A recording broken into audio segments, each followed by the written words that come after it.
We're Grayson and Ashley. We've been living on the road for nearly 5 years. We've been to 49 of 50 states, traveled throughout Canada, Baja, Mexico, and have even driven to the Arctic Ocean. Right now, we're on one of our biggest adventures yet, a road trip to the northeasternmost point in North America. We're documenting our life on the road, places we visit, and everything in between. Come along for our full-time adventure. In this video, we will be spending the next 3 days road tripping through the magical and wildly diverse Olympic National Park. From waterfalls and coastal arches to stunning rainforests and mountains, this place has it all. We even made it to the northwesternmost point in the lower 48, Cape Flattery, and we're excited to bring you along. Welcome to Olympic National Park. It's located in Northwest Washington and spans nearly 1 million acres of mountains, rainforests, and coastlines. And last time we were here was back in May of 2023 on our way to Alaska, and unfortunately we didn't get to explore as much as we had hoped for. And so that's exactly what we're doing in this video. We're going to be taking 3 days to hit all the spots we've been dreaming of. Let's explore Olympic National Park. We were hoping to start off our time in the area by doing the loop drive around Lake Quinault, but unfortunately there's an area on the loop drive that has been washed out, so right now it is not accessible. So we've decided to start off our time at Merriman Falls. It's a roadside waterfall. We can already see it. We parked. It's right across the street. It's a 40-foot waterfall, and we're excited to check it out.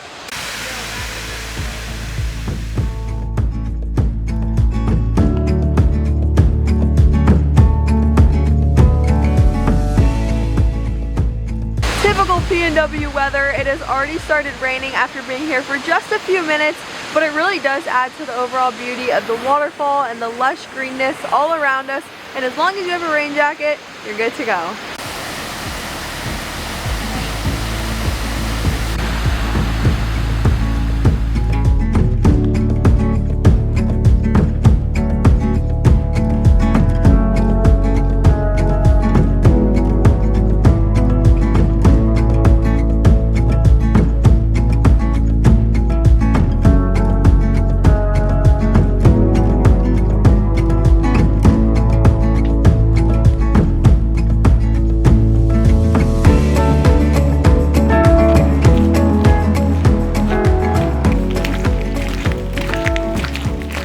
Located only 5 minutes away from Merriman Falls is the world's largest Sitka spruce tree. It is almost 1,000 years old and nearly 200 feet tall, and it's only a 0.1 mile walk from where you park. So we're almost there now, and thankfully the rain stopped as well.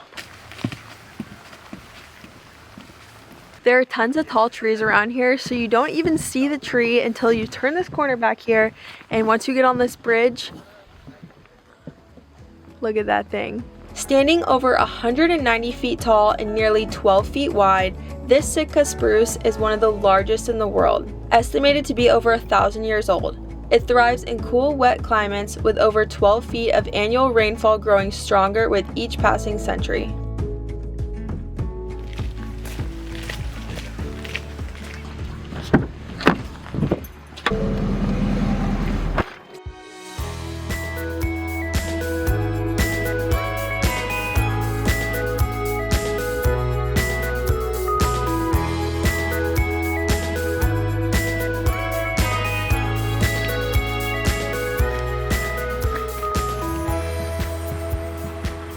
We are currently hiking the Maple Glade Loop Trail, which is a half-mile loop trail through the Quinault rainforest. We originally planned on hiking in the Hoh rainforest, but unfortunately there's a washout in that area also, so it's inaccessible to get to right now. But just from starting this trail, it's already so beautiful and lush, and I don't think we'll be disappointed at all.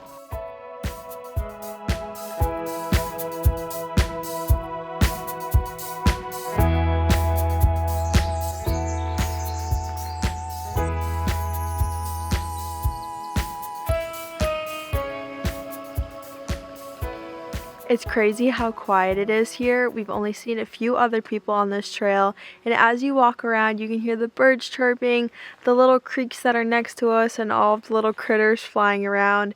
It's really beautiful and it feels super magical, especially with being able to hear all of that, but also not hear a lot of people. See, hear that? They're really loud.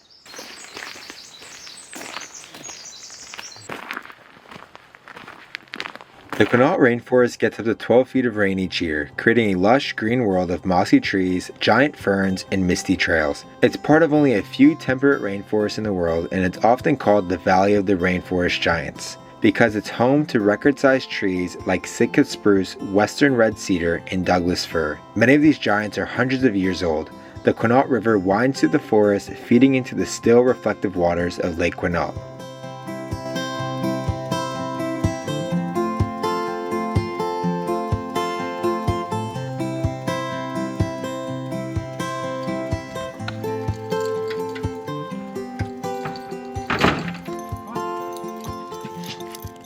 Come on, Brayden.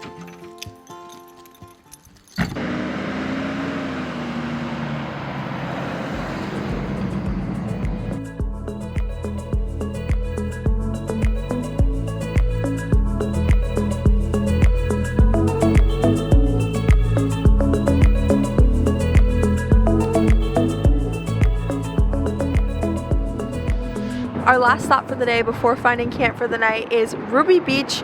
You can see it already from where we're standing, but there are these steps and you can go down and walk along the beach. So we're gonna head down there now, and it was only about 45 minutes away to drive here, so this is the perfect place to watch sunset and end our night. Ruby Beach is iconic for its dramatic sea stacks and driftwood covered shores. At low tide, tide pools appear filled with starfish and anemones. The sand also supposedly has a reddish tint from garnet particles, giving the beach its name. While we didn't see this when we were there, I'm sure it's probably easier to see when the sun is high in the sky. Once we got down to the beach and saw how busy it was, we decided to keep walking, and there's literally no one over here, but you know what is over here? A seal. Where'd it go? It was somewhere in the water. I gotta see if I can find it again. It was just right here. It went underwater. I'm trying to look for its head again, but I don't see it. Where'd you go? Oh, there he is! You see him?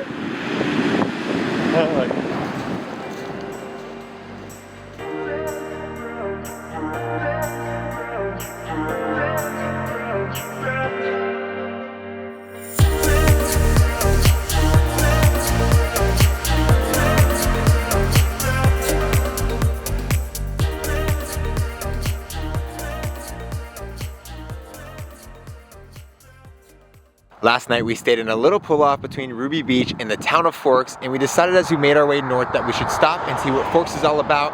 A little fun fact about Forks is it's actually known as the rainiest town in the lower 48, averaging up to 120 inches of rain a year, which is like 10 feet.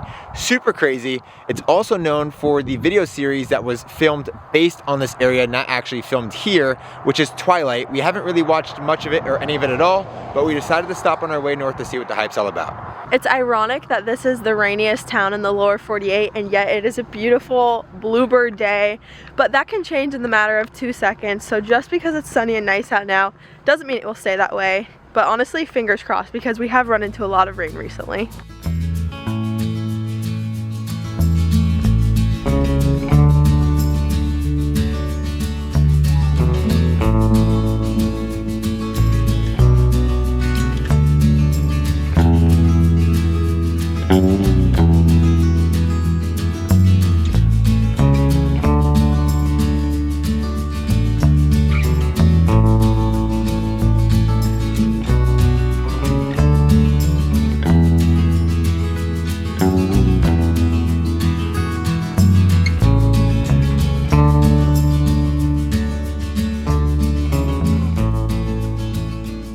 Forks was such a cool little town. We definitely could have spent more time there. And if you're into any of those things like Twilight, timber, learning more about the rainfall and all that kind of stuff, we definitely would recommend saving more time to be there a little bit longer. But we are now at Rialto Beach hiking the Hole in the Wall trail. It's about a 3-mile trail, and you can only get there during low tide, which is right now. So we're booking it there. Look at that. There's an eagle up there.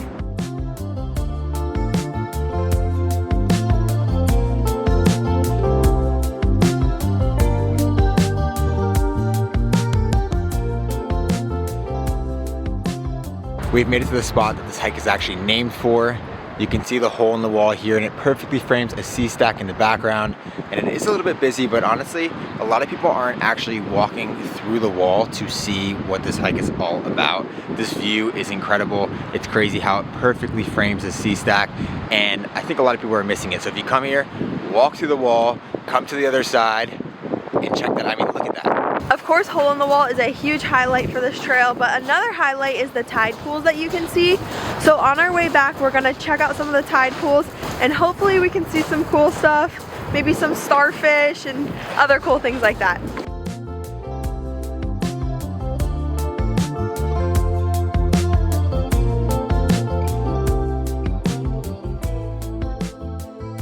We got lucky and we found a bunch of starfish. Turns out there's like 6 of them right here, and I'm about the closest I'm gonna get.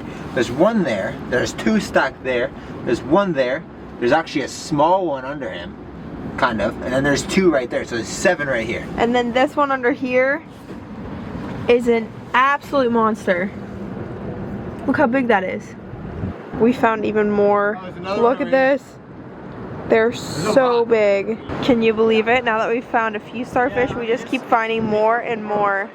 They are insanely huge.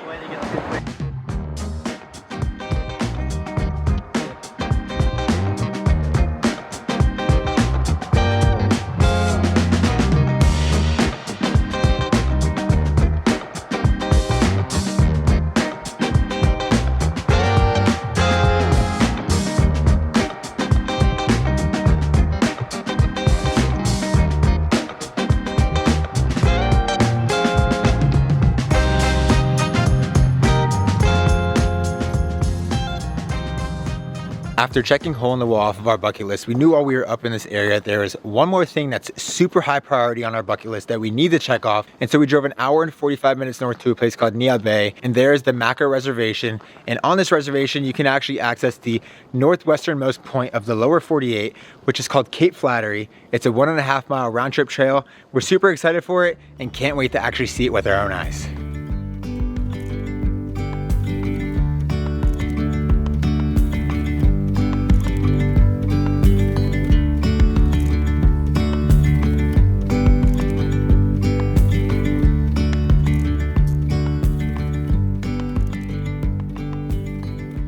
We have officially made it to the northwestern most point in the lower 48 that you can drive to, and it feels so surreal after planning this trip and just knowing that we were gonna be here. Standing here just feels absolutely wild, and just looking around at all the beauty and also being able to see Vancouver Island back there is pretty cool. And the sunset's in about an hour, so we're just gonna soak up our time here, enjoy it, and hopefully catch a really good sunset. Standing here truly feels like we are at the edge of the world. Planning to be here is one thing, but seeing this view with our own eyes and knowing we are as far northwest as you can get to in the lower 48 is a whole other feeling. It's hard not to feel grateful for places this wild and beautiful, and for the chance to keep checking off our bucket list together and sharing it with all of you.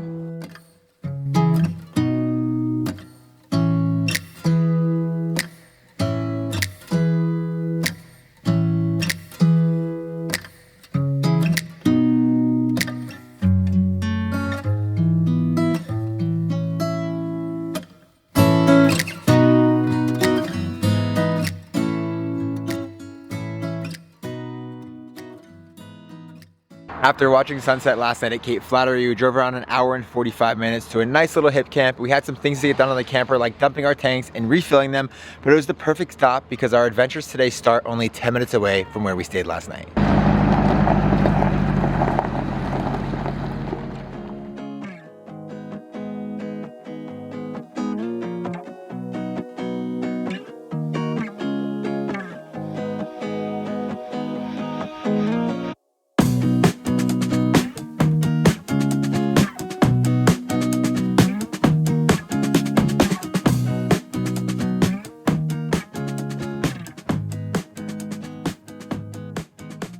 A quick stop at Bovey's Meadow is essential at Olympic National Park because you get a great view of Lake Crescent. Lake Crescent is a glacial carved lake that is 624 feet deep. And look at the surrounding views. They're absolutely beautiful, and the water is so blue. And we just love how accessible this lake is because you can actually drive around the entire lake. And we think that Bovey's Meadow is one of the best places to actually view it from, like right next to it. But there are so many places to do that along the way. The last time we were in this area, we hiked to Devil's Punch Bowl, which is a super blue part of the lake, and it's like a little swimming hole, or kind of a big swimming hole. It's really beautiful. We're not doing it this time around, but if you are in the area, I definitely would put it on your list.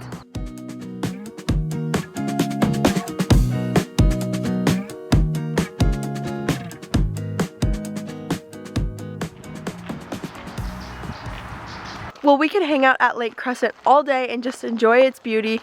We've decided to do Mary Falls Trail. This trail is about 1.8 miles. It's rated as an easy trail, and it was literally like a 2-minute drive from our first stop. So this is the perfect second stop for the day.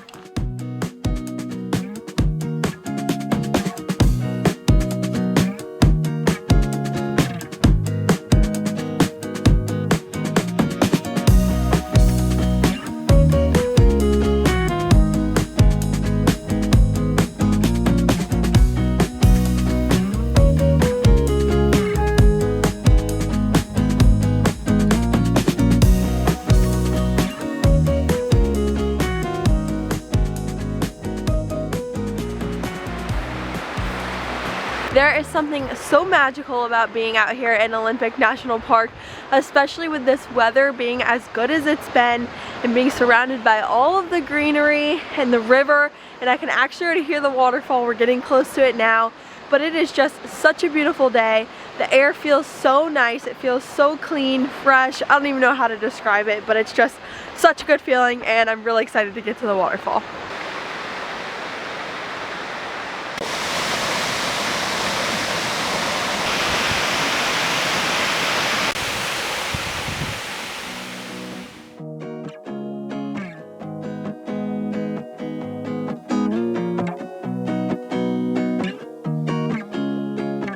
A little over 2 years ago, we actually visited Mary Falls, and it's one of those sights you just don't forget.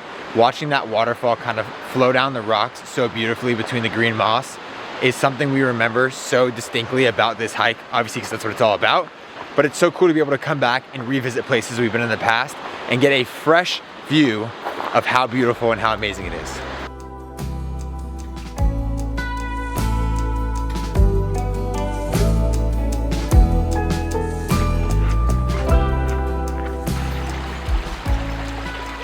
If you've been following us for any amount of time, you would know that we absolutely love waterfalls. So of course, while we're in this park, we need to hike to another one. So we drove 35 minutes away to Solduck Falls. This trail is 1.8 miles and it's rated as an easy trail. We've also done this trail before, so you know it's a good trail when you're coming back for the second time. And this waterfall is just so unique and so beautiful, and you'll see what we're talking about when we get there.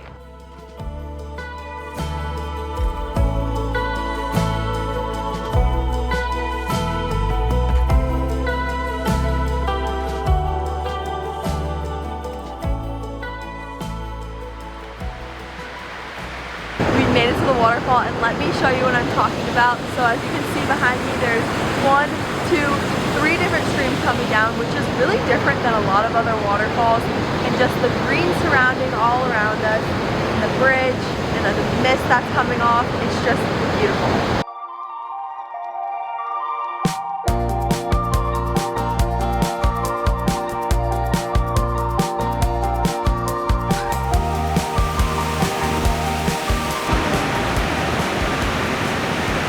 For sunset, we were planning on going up to Hurricane Ridge and hiking up the Hurricane Hill Trail, but unfortunately we heard from some other hikers that it is covered in snow and not accessible right now, so we've decided to go back to Lake Crescent and watch the sunset from there. This whole park and whole area is just so beautiful that you really can't go wrong with any spot.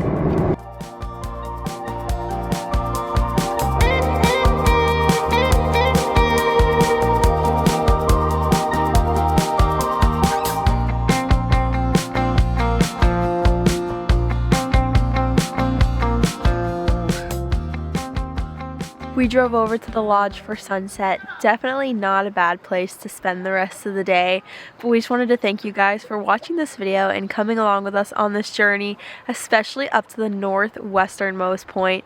That was so exciting for us and just a huge part of this road trip, so we're so happy that we made it and it was so beautiful and that we got to take you along. So if you did like this video, please make sure to give it a thumbs up, subscribe if you haven't already, hit the bell to be notified when we post next, and we'll see you in the next video.